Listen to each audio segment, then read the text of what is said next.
دنیا به اندازه کافی عاقل داره، 4 تا دیوونه هم والا همه دارن زور میزنن برای عاقلی. دیوانگی قشنگ‌تره. حداقل کسی توقع نداره اوه دیوونه. خیلی علاقه دارم سبک زندگی شما رو داشته باشم. زنده باشی. بله من تقریبا کل کشور رو رکاب زدم. کی گفت کدوم دوست؟ دوست کارگر محمود. آقا محمود لطفه. آره من تو شرایطی که دکترها بهم گفتن راه نباید بری و هیچ استرسی نباید بهت وارد بشه، هر استرسی ممکنه منجر به مرگت بشه، دچار بیماری شده بودم. من همه چی کارا رو از آخر اومدم به اول. حقیقت حالا پرانتزی باز کنم، هنر رو از تدریس هنر شروع کردم، جایی آموزش ندیدم. زندگی رو از مرگ به زندگی رسیدم. تو اون دوره من 3 بار این توفیق رو داشتم که مرگ رو تجربه کردم و دفعه سوم با خودم گفتم آقا چه به گور مور و چه به دشت گرگ. شروع کردم رکاب زدن تو شرایطی که دکترها بهم میگفتن راه نباید بری اصلا، برات سم 11 ماه دردهای خیلی شدید، پارگی رگ داشتم. چند سال پیش؟ 12 13 سال پیش، 10 سال پیش، 94 93 94 بود این حدود. درست ریاضی خوندم من تو جمع مشتق و اندگان مشکل جمع ساختم. 93 94 بود. اگه شما اون سالا کار دکوراسیون میکردم، دفتر دکوراسیون داشتم اسمم و همونجا هم شد مبدأ سفرام. اولین سفرم 188 کیلومتر بود تو شرایطی که بهم میگفتن راه نباید بری. به کجا؟ اطراف اصفهان، زرینشهر، سرارود. اونجا رفتم ماهی هم گرفتم، جاتون خالی، کبابی هم خوردیم. بعد که اومدم خونه دیدم که زده تور دو فرانس 180 کیلومتره. گفتم خب من 8 کیلومتر اضافه دارم، این مپا هست مال اپلیکیشن گوشی. برای من 188 کیلومتر مسیر پیمایی زده بود. بعد با خودم گفتم خب چرا نه، کولر رو بستم. ما که تمرینی نداشتیم، 188 کیلومتر رفتیم، باقیش هم میریم. آره مادرم بنده خدا گفتش که کجا؟ گفتم گنبد. حالا چرا گنبد حقیقت نمیدونم. موضوع رفتن بود. من همیشه اعتقاد دارم که عاشقی کردن مهمه، نه موضوع عشق. خود موضوعیت عشق مهمه.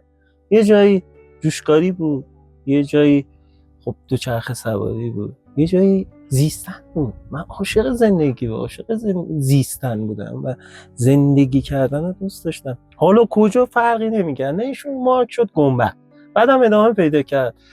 آره 3600 کیلومتر اون سفرم طول کشید. همون سفر 3600 کیلومتر من رکاب می‌زدم و شرایطی گفته بودن اصلا راه نباید میگن 600 کیلومتر. آره 3600 کیلومتر رکاب زدم و یادش بخیر، خوش گذشت. تجربه بوده. آره و ادامه پیدا کرد. عطفه بود؟ نه چه یه عطف بود که دیگه گفتین که بگی مثلا خیلی بوده. یعنی زندگی من پر از نقاط عطفه. یه شعری آقای زکایی، عبدالرحمن زکایی دارن در مورد زندگیه. یه بار خیلی بی مقدمه اومد تو مجموعه من، حالا جای دیگه بودیم تو جغرافیای دیگه، بی مقدمه این شعر رو برای من خوند که یک بخشیش حالا من یادمه. تو این شعر یک جایش هست که حالا همه این شعر انگار توصیف زیستن من بود. خیلی بی مقدمه قبل از سلام برام خوند موقعی که وارد مجموعه شد و یک جایش این میگه که گفتن و زیستن اتفاق است، اتفاق است، اتفاق، مرگ به عادت. من اعتقاد دارم اونایی که دچار دنیای عادت ها میشن، مرگشون اتفاق افتاده، تشریفاتش انجام نشه. آره دقیقاً. خیلی درگیر لایف استایل زندگی شهری شدن و آره. که حال خودشون بده ها. ببین دست خودشون نیست. من در یه موردش باطلاقی انگار گیر افتاده. در موردش نوشتم. یه تئوری من بودن 12 من بیمار شدنم به خاطر همون تئوری بود. با مردم جامعه آمارین بودن و پرسشنامه تهیه می‌کردم، خیلی مستقل با مردم مواجهه می‌شد و دوچار یه سری چرایی‌ها شده. در جستجوی این جامعه شهری بودم، با ریتم تند شهری مواجه شدم و متوجه شدم مردم دست خودشون نیست، دارن میرن دست خودشون نیست. یعنی یک جامعه ای اومده بهشون القا کرده که زندگی اینه، باید توی اینا زندگی کنین. این رسانه داره ارزش ها رو جور دیگه ای تصویر میکنه، وسیله ارتباطی. آره، و قبل از اینکه اول نیاز رو در ایجاد میکنه و پیشتر پاسخ داده خودش به اون نیاز، و موقعی که نیاز در تو به وجود اومد سریع ویترین مغازه آماده است که به اون نیازها پاسخ بده. و بعد اون جامعه شهری اگر یک تلنگری توی یک زندگیش اتفاق بیفته، یک مواجهه‌ای داشته باشه، بعد ای دل غافل، این که من ترجمه کنم اصلا زندگی نیست، ما ادای زیستن رو داریم تعریف در میاریم. در واقع سمفونی مدینه فاضله در موقع یه تئوری شهرسازی که من سالها دارم به صورت مستقل روش کار میکنم و این گریزگاه هم در واقع دکل دیدبانیمه. من از اینجا خروجی شهرها رو میبینم، وارد کلان شهر میشم، کلان شهری مثل تهران، و موضوع آماری خوبی بود برای بررسی کردن برام. به عنوان یه چشم ناظر و دقت هم می‌کنیم مجسمه همش چشماشون رو بسته و یک جوری چشم پوشی دارم میکنم، اذیت دارم میشه و سعی میکنم خیلی چیزها رو نبینم. حرف قشنگی من زدی تو اتاق بودیم، گفتی دونستنم درد داره. آره من خلق اثر همش از خوشی و سرخوشی و آرامش نمیاد، بعضی موقع از قراره، از بیقراریه، از خشمه. خیلی از کارهای من خروجی خشم بوده، نیروی خشم بوده که منتقل کردم به چوب یا سنگ یا فلز و ازش یک عنصر زیباشناختی در آوردم که اون مفاهیم رو روایت بکنه.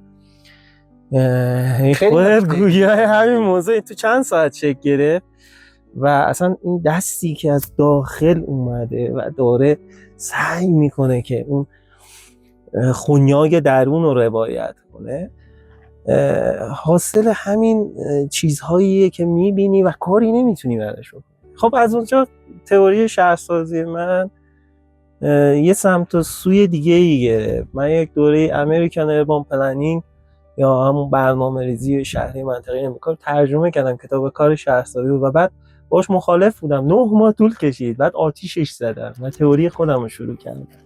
تئوری من خیلی شهروند محوره و اعتقاد بر اینه که خب پیشتر تمام تئوری ها برای شکل‌گیری جامعه سکونتگاهی کلان شهرها بوده، پویا بشه، تحصیلات شهری، تأسیسات شهری، حمل و نقل شهری، همه اینا خب شکل گرفته دیگه، هی داره افسار گسیخته جلو میره، هی سرعتش داره پیشتر میره، مسیرها داره کوتاه‌تر میره و شکل‌ها داره گوشه‌دارتر میشه، مکعب داره میشه، زندگیمون داره چارچوب بندی میشه، قالب بندی میشه، سرعته همینجوری داره بیشتر آره و بعد هر چی میبینید زمان بی‌مایه‌تر میشه، دقیقاً زمان به قول حالا فرهنگ خودمون خیلی برکتشو داره از دست میده. بیهودم الکیم.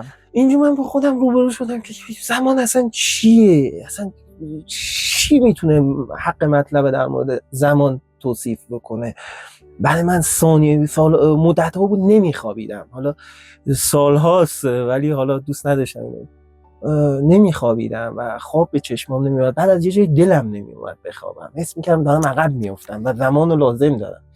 خیلی افسار گسیخته داشتم مینوشتم، میکشیدم، میساختم، اتود میزدم، طراحی نرم افزاری میکردم که بتونم کاری رو پیش ببرم، چون میدیدم داره چه اتفاقی میفته و پرحرفی نکنم. آره تئوری من شهروند محور شد و در مورد زمان میگم که زمان آنی نیست که قلم دادش، نه دقیقه است، نه روز است، نه ماه است و نه سال و نه قرنها، هیچ کدام معرف زمان نیستن، اینا تنها بخشی از زمانن، قراردادی انسانی برای توصیف زمان، ولی حق مطلب را نمیتوانند ادا کرد. آره. بله.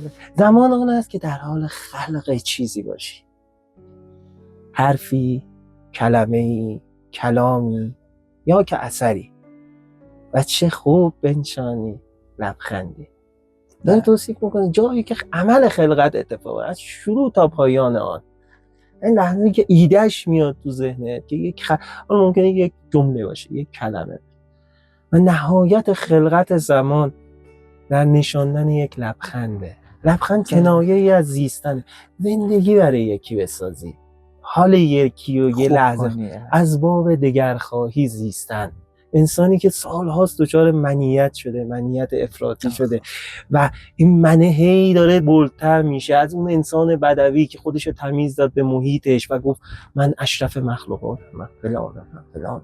بعد کلونی ها شکل، بعد کلونی ها نسبت به هم خودشون رو تمیز قائل شدن و به استثمار کشیدن و جوامع بزرگتر و حالا منیت کشیده شده به کوچکترین رکن جامعه، یعنی خانواده، و فاجعه اینجا اتفاق افتاده. و این منیته که باعث میشه که غذاش بشه مکدونالد، من اسمش گذاشتم مکدونالدزاسیون، موسیقیش بشه راک و متال و دیگه حالا این چیزایی که اتفاق افتاده. ما کاری که داریم می‌کنیم اصلا همینه که یه ذره این زندگی شهریه دور کنیم مردم. بیایم بگیم که برو یه روز یه داوطلبانه بیریا، برو یه جا یه تجربه جدیدی بکن. هرچی این گریزگاه بیشتر باشه با خودمون صادق‌تر میشیم، میفهمیم که داریم چه مسیری. آره این فهمیدن که آقا من کجای این دنیا، جلسه وایسی چی میخوام، آره اصلا زندگی چی میخوام، کجا من یه دوستی یه جایی یه فضایی داشتم اونجا هندمیدامو میفروختم و اینا و هیچ وقت تلاش برای فروش نبود، تنها کاری که اتفاق میافتاد تلاش برای فروش بود. بعضن پرسش و پاسخ‌هایی میشد، جامعه دانشگاهی خیلی سمت من میومدن و معمولا هیئت علمی دانشگاه‌ها بودن، حالا تو حوزه‌های مختلف، از حقوق گرفته تا بچهای مهندسی، بچهای اساتید فیزیک. من یه پررویی هم تو اون حوزه، حالا یه دم و دستگاهی هم ساختم تو اون حوزه. ماشاءالله می اومدن آره خانواده و انسانی که دوچار ریتم تند زندگی شده براش دیکته میشه که خوراک تو مکدونالده، فست فود و محل خرید کالای تو سنتر شاپینگ هاست و خورده مشاغل هست میشه و قدرت‌های اقتصادی. برای چی؟ انسانی که دچار فردیت شده باشه، دچار منیت شده باشه، یک کالای مصرفی خوبه، یک ابزار مصرفه، یک ابزار برای تولید. عمق اقیانوس به عمق یه سم. انسان مصرفی این نمیدونه چی میخواد و نمیذارن بهش اجازه هم نمیدن فکر کنی که تو چی میخوای برای خوردن. غذاش میشه مکدونالد، میشه فست فود که تو حتی برای خوردن غذا هم حق نداری فکر کنی. موسیقیش، خوراکش، شنیداریش میشه راک، میشه متال، پر از تخشخش، اسمش میاد از فلز میاد، از تخشخش میاد، نه فراز داره، نه فروز داره، نه پیش درآمد داره، پر از برخورده، داره دیکته میکنه زندگی شهری. برای اینکه تو حق نداری فکر کنی، فقط باید بری هدفونتو بذاری گوشت و بکوبه تا کجا هیچ کس نمیدونه، تا کی هیچ کس نمیدونه. فقط باید مصرف کنی، فقط باید تولید کنی، راندمان داشته باشی و بازه. برای یکی اونم هیچ کس نمیدونه برای کی. آره برای خودش هم حتی نه برای اصلا معلوم نیست کیه کجاه. قدرت ها رو عوض میکنه، سیستم های حاکم و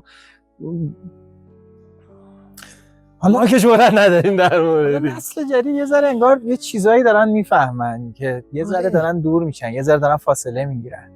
نسل جدید نه به شکل این اجباره، طبیعت یعنی میزان آشفتگی به حدی رسیده که یه جا دیگه به خودش داره میاد. یک بخشیشون میگن ولی با رسانه این شکل نگرفته. اون کسی که به خودش اومده حالا بره کجا تئاتری ببینه که خوراکش باشه، بره کجا کدوم سینما بشینه که خوراک کجا چه غذایی رو بخوره، کمتر شکل گرفته.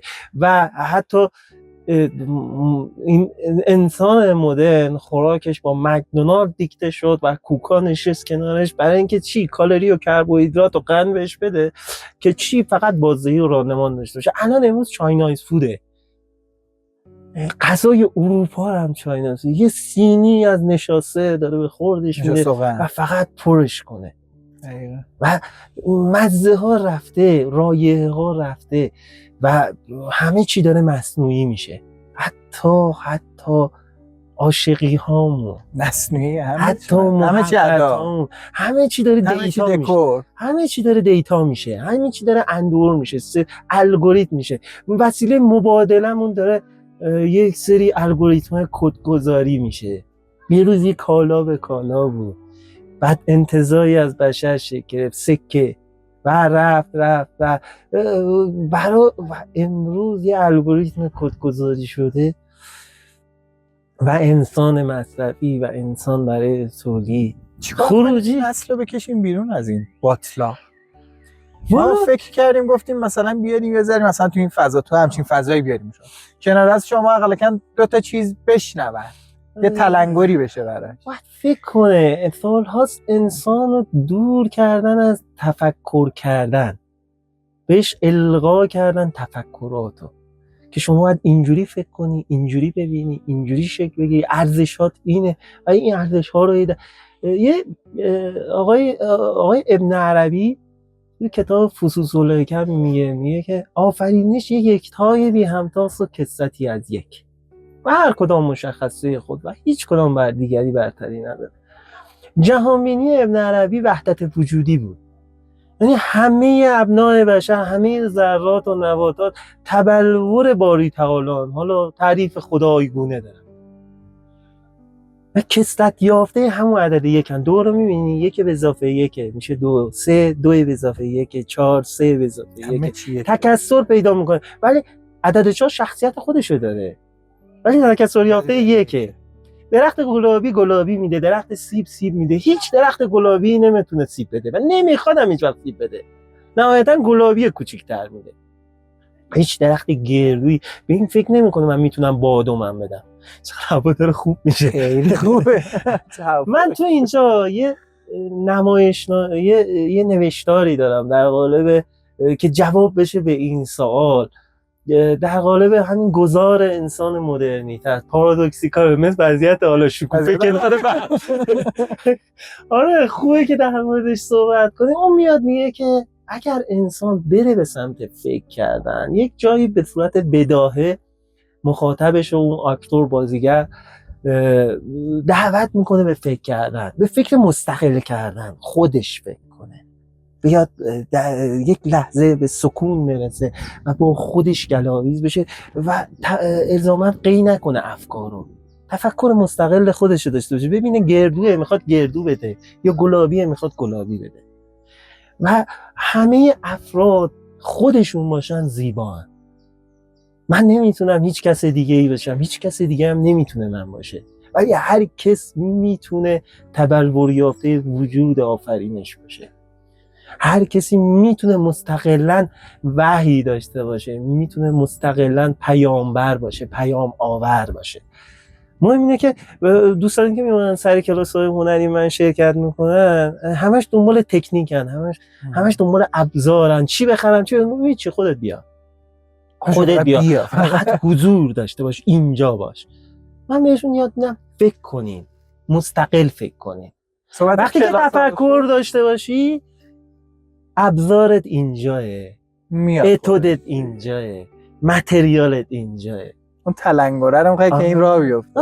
خودت فکر کنی، یک لحظه بشین فکر کن و هنر بعد از فلسفه میاد، بعد از تفکر، بعد از فکر کردن میاد، میجوشه. حالا یه جایی میشه شعر، یه جایی میشه موسیقی، یه جایی میشه این عزیز.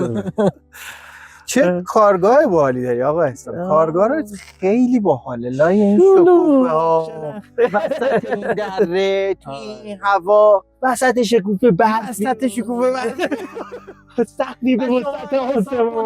همچین فضایی نشستی داری مثلا این آره مجسمه خیلی رو خوش می‌بینی. میگذره، دلتون نخواد، خیلی حال خیلی میده. خوش می‌گذره.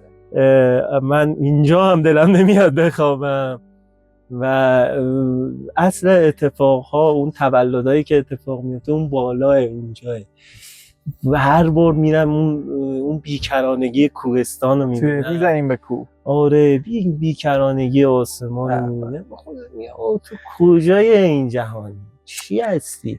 بعد یه لحظه یه نطفه، یه تولدی، یک آبستنی اتفاق میفته، خب بعدش میاد میشه یا مجسمه میشه یا یه نوشتار میشه. این حس و حال خوب رو دوست داریم با کسی شریک بشین یا اینکه نه دوست داریم تنها بشین؟ آره نه من هنرمندا خیلی تنهایی دوست دارن، عزلت میگذینن.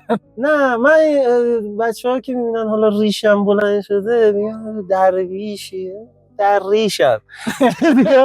نه من اتفاقا به شدت آدم اجتماعی هستم و به کسی که علاقه داشته باشه شیر کردن و میدونین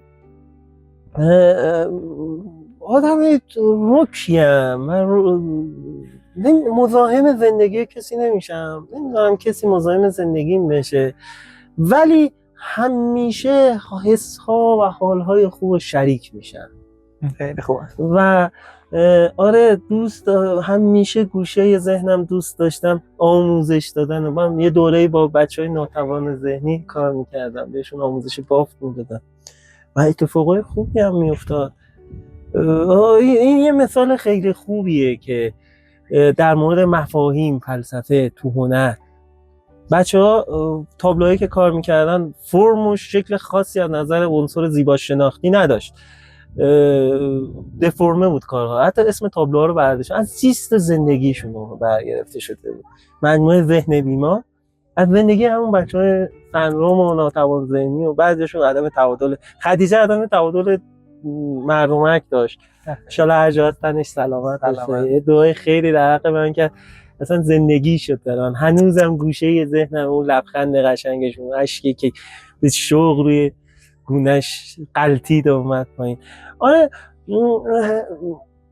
این یک چیز بود برای من، یه درس بزرگی بود که از این بچه‌ها من گرفتم. انرژیشون مخاطب رو میگرفت و به پهنه صورت مخاطب میشد اشک. موضوع خلق کردن مهمه، چطور و چگونه و کجا مهم نیست. من همیشه چیزهایی که از بچه‌هایی که پیشم اومدن، حالا توفیق همکاری داشتیم کنار هم دیگه، یاد گرفتم و دوست دارم، شهوت آموختنشو دارم. آره چرا که نه. جواب سوال خیلی کوتاه، جواب یه رمانه، یه آره بیان بیرون از این فضا. آره وایسن. کار قشنگی داری میکنی، یه تبریک میگم، لمس کنه، حس کنه چجوری خلق میشه.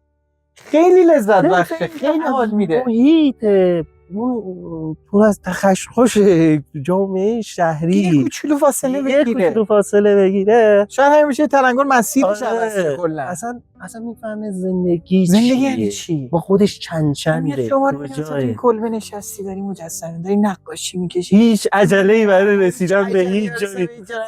داشتم این مجسمه می‌ساختم، یه دوستان گفت خیلی هوس کردم برام شو، گفتم بریم. گفت یعنی بریم؟ آره بریم. گفت واقعا همین الان کارو. بعد مادام کار می‌کنم. اون پله رو بالا می‌ساختم، دوستم همین محمودینا اومده بودن. بریم آبشار بریم. اون پله برگشت می‌سازه. اون تو 12 شب هم کار می‌کنه. ولی یه موقعی مطابق ممکن بسوزه. میشه اونو تعمین کرد، لحظه نمیشه از دست به خدا همین لحظه. الان ما داریم لذت تو این هوا نشستیم، همین به خدا لذت. مگه چی غیر از این زندگی؟ طبیعت هیچ وقت خودشو در بند یک سری بایدها و نبایدها نمیکنه. الان ببین اگر میخواست خودشو در بند بکنه وسط هیچ نه در بیاریم، خب عادتا نباید در بیاریم. این قشنگه. حالا ممکنه یکم هم سرماش بزنه، زندگی همینه. همینه. پدر من میگفتش که خیلی کم حرف میزنه ولی خیلی گزیده حرف میزنه. خدا حفظش میکنه. سلامت بشه. میگفتش نون خوردن جویدن میخواد. خیلی جمله کوتاهیه ولی پر از مفاهیمه. آره تو موقعی که لقمه نجویی که از گلوت پایین نمیره، هر چیزی لذت بخش زحمت خودشو داره و انسانو درگیر تنبلی‌هاش کردن و با اون نیروی تنبلی و اون میل به آسایش، میل به آرامش با از همون خود مسئله زندگی دورش کردن. و اون چیز خوبیه وقتی که دیگه شما پوست این بدن رو کندی و اون آسایش و آرامش کوچولونه. بعد وقتی ما به نظرم زندگی از دست دادیم که لحظه رو از دست دادیم، یا داریم تو گذشته زندگی می‌کنیم یا تو آینده. دقت کردی؟ آره یعنی همینه، یعنی همش دنبال ابزار زندگی، دنبال خود زندگی نیستیم. آره و میبینیم که خیلی از ابزارهای زندگی هم که خریدیم، من خیلی دوستایی دیدم که کفش کوهنوردی خریدن تا حالا یه بار کوه نرفت، انقضاش تموم شده هنوز یه قله باش نرفته، یا مثلا منتظر فلان ماشین آفرودو بخره باش بره جنگل. خب بابا الان به خدا من با دوچرخه رفتم یه جایی رفتم که اون توییتا نمیتونست بیاد، اون اسمش هم بلد نیستم، اون ماشینه خیلی خوشگله ولی واقعا یک جایی همون دوچرخه هم نمیتونه بیاد و اون دوچرخه میشه بقای چیز گردنه، اگه نباشه تو میری اونجا رو ببینی. من آدم میبینم که هی هر سال میخواد بره این شکوفه‌ها رو ببینه، تا حالا نتونسته بیاد بعد از 15 سال. چرا؟ چون دنبال اینه که آقا ماشینم جور بشه، یه روز جور بشه، یه چند تا باشین بابا پاشو کولتو بردار یه روز برو عشقتو بکنه بیا. یه بار همون بساط کذایی نشسته بودیم داشتیم صحبت اینو میکردیم، یه زن و شوهری اومدن معلوم بود زن عاشقه ولی خسته داره میشه، یه نگاه به مرده کردم گفتم بس دیگه چقدر میدویی. دفعه اولشون بار اومد اون مگه منو میشناسی؟ گفتم نه ولی معلوم خستش کردی. زنه گفت آخ گفتی گفت نه خب اینجوری ما مستاجریم فلانیم چنانیم. گفتم خب باشه. گفت از صبح میرم سر کار بعد از ظهر میرم کجا نمیم کپسولات همینجور داشت میگفت باشه داری خستش میکنی به پنت هاوس، الان تو پنت هاوس داری ولی ارزشش رو داره دیگه، داره خسته میشه، عاشقت معلوم برق چشاشو نگاه کن. زن گریهش گرفت، بغضش ترکی گریه کرد، از ساعت ها نشستن داشتیم صحبت میکردیم، آقا هفته بعد اومدن، آقا ما 2 روز رفتیم سفر فهمیدیم زندگی چیه، اون سر اون کارم نمیرفتم، بعد یه باره یکی زنگ زد بهم سفارش اینجوری داد اونجوری شد. این همون شد همون تلنگری که ما دنبالش. آقای محمد رضا تقوی تو کتاب ذره میگه شما برای همسو با انرژی کائنات بشی اصلا لازم نیست ابزار وسیله خاصی داشته باشی، برای زیستن و زندگی کردن خود زندگی ابزار زندگی خودشه، اتفاقی خودش خود به خود اتفاق میفته تو جای مناسب. آره من میگم که خودتو بنداز توی رودخونه زندگی، ببین باش لذت ببر، باش برو شناور شو توش ببین کجا داره میره. همش پیش میاد. حالا نمیگم اشتباه میگیرن با اون مثلا بی بندوباری بی قیدی، نه زندگی رو بچرخ، لحظه رو بچرخ، بسازیش. زندگی پر از لحظاتی که منتظر تو خلقش بکنی. خب بعد وقتی خلقش بکنی شده یه لبخند، شده یه جمله، شما یه ایده به نظرت میاد و یک جامعه ای ازش تغذیه میکنه و در کنارش خودت هم. آره دنبال مقصدی مگه داره زندگی؟ مگه همین مسیر نیست؟ در واقع هدف هم مقصد هم مهمه. من همیشه تو اون سفر با دوچرخم بود، داشتم از کیاسر به ساری، در واقع یه مسیری بود از گرمسار به سمنان، خب بیابونه، از سمنان داشتم دامغان رو میرفتم که خب خیلی اذیت شدم، خب برگشتم از مهدی شهر کیاسر ساری همه شیب بود، داشتم رشته کوه دماوند رو میگردم دیگه. اولا تا رسیدم کیوسر همش سربالایی بود. حالا یه جایی مثلا یکم کم میشد و که میگم زیاد میشد، یه جایی دوچرخه رو کوله من بود، خیلی سخت بود. من یه مقصد تعریف کرده بودم، چرا هم نمیدونم یه مقصد، ولی باید میبود که منو بندازه تو اون مسیر، اون فراز و فروزها رو برم. این از اونجا موقعی که رسیدم به ساری، کیاسر تا ساری 70 کیلومتر سرازیری بود. من اونجا فهمیدم اون ریتم کند سربالایی‌ها جایی بود برای لذت بردن، برای اینکه زیبایی‌ها رو فرصت داشتم ببینم. از کیاسر تا ساری همه سرپایینی، ولی من هیچ یادم نمیاد، چون همش من حواسم بود به ترمزم، گیما رو نبرم تو باقالیا. آره، و از اونجا داشتم می-نوشتم مقصده که مسیر رو توجیه میکنه و مسیره که وسیله رو، و وسیله که همسفر رو. معلومه دوچرخه وسیله که تنهایی میری باش، حالا اگر اون اتوبوس باشه خب هر کی دوست داری با خودت میبری، ولی موضوع مقصده که داره مسیر تو توجیه میکنه و این هدف هم مهمه. ممکنه شما به سمت که هدف میری هدفات قوی‌تر و بزرگتر میشه، مثل اینکه یه روزی پول قلکت جمع میکردی دوچرخه بخری، حالا رسیده قلکت به بیشتر از دوچرخه رسیده، موتور میخری، داری به سمت هدفت حرکت میکنی، ولی ممکنه تو مسیر هدف تغییر کنه. ببین آقا اون هدف مال موقع تو بوده و هدف تغییر بکنه. این هدف و مسیر و وسیله و همسفر اینا همش به هم مربوطه. بله. و داشتم اینو گفتم، لحظه مهمه. خدا بگم چیکار کنه این بریان تریسی و این کتاب لحظه اکنونشو همه رو برد توی یک یأس فلسفی.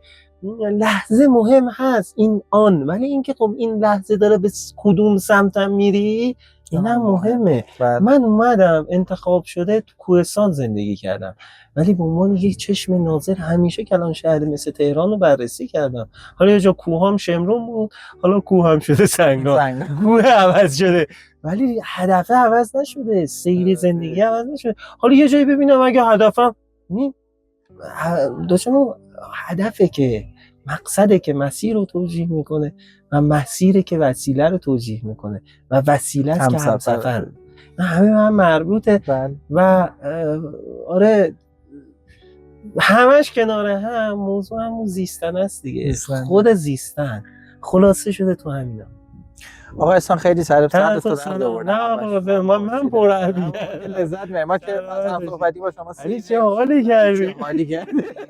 آره خیلی خوبه. یه جمله بخوایم بگیم برای این جوونا، من خودم هم جوونم، تو جایگاهی نیستم که به کسی توصیه‌ای بکنم، نصیحتی بکنم. ما می‌خوایم چند تاشونو بفرستیم کنار شما لذت ببرید. ولی یه چیزی بگم که واقعا اساره زندگیمه و اگه نمیتونی لبخند بنشونی ولش کن، از من گنده تر از من. آره بعضی موقع ها باید مراقب باشیم کجا قدم میذاریم. بعضی حرفا گنده تر از دهن من. حقیقت اومدم یه چیزی بگم، من خودم شاید شایسته گفتن این حرف نیستم، شایسته نصیحت کردن نیستم واقعا، ولی عاشقی کنین. هیچ کس از عاشقی کردن بد ندیده و موضوع عشق مهم نیست، موضوعیت عشقه که مهمه. میشه یه جا بشه یه حوضچه مذاب جوش، میشه یه جا بشه یه تیکه کنده درخت، میشه یه تابلوی نقاشی باشه، میشه یه فرد باشه، یه همراه باشه، یه همراز باشه. صادقانه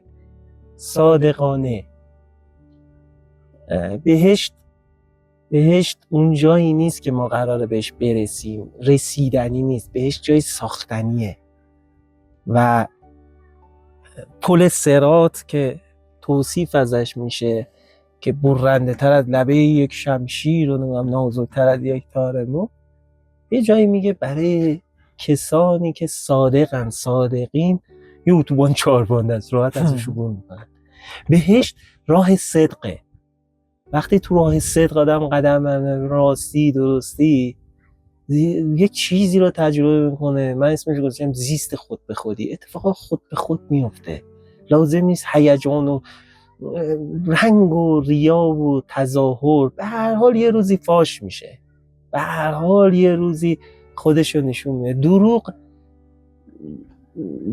بزرگترین و بدترین بی‌نظمیه که بشر تونسته خلق کنه و این تو وجود موجودات دیگه نیست و به خاطر همین برای من حیوونا خیلی زیباتر از و باشون هم خیلی همزاد پنداری میکنم و عکس پروفایل من بیشتر با سلفی با حیواناه. آره و متاسفانه ما خیلی دچار دروغ و تظاهر و تزویر شدیم و شروع میکنیم به مویه و گلایه کردن که ای وای من اینقدر دارم تلاش میکنم پس چرا اینجوری شد، پس چرا. همش به خاطر، یعنی جهنم در واقع همون جایی که شما به هزار توی دروغ و تزویر میرسی، هی هر چی میریسن و راه صدق یه راهه، دوتا نداره که شما بین دو راهی قرار بگیری، بین شک و تردید. راه صدق همیشه مستقیمه، کوتاه‌ترین مسیر، بهترین مسیر، محکم‌ترین مسیر و مصمم‌ترین قدم‌ها رو میشه توش برداشت و غیر ممکنه تو جای خودش ننشینه، غیر این ممکنه که حیات نبخشه، حیات نداشته باشی و زیستن و تجربه نکنی. بهترین را به خودم میگم راه صدقه و سعی کنیم یکم صادق‌تر باشیم و یکم کمتر دروغ بگیم. این فکر کنم بهترین توصیه‌ایه که من حتی میتونم به خودم هم بکنم، چون بعضی موقع یه دروغایی میگیم اصلا نگفتنش خیلی ساده تره، خیلی ساده تره و به هر حال این دروغ ها ممکنه یه سنگو که برمیداری، نظم طبیعت میگه باید شتاب 9.8 مجذور ثانیه ضرب در جرم و حجمش به زمین برسه. دروغ مثل اینه که تو این سنگو ول کنی، این سنگ به زمین نرسه. چش کیو قراره در بیاره، پای کیو قراره بشکنه، هیچ کس نمیدونه. ولی یک چیز خیلی ملموسه، خیلی اصلا بدیهیه که چرخشش به سمت خودته. حداقل برای در واقع آسایش و آرامش خودمون هم که شده کمتر دروغ بگیم به هم و کمتر.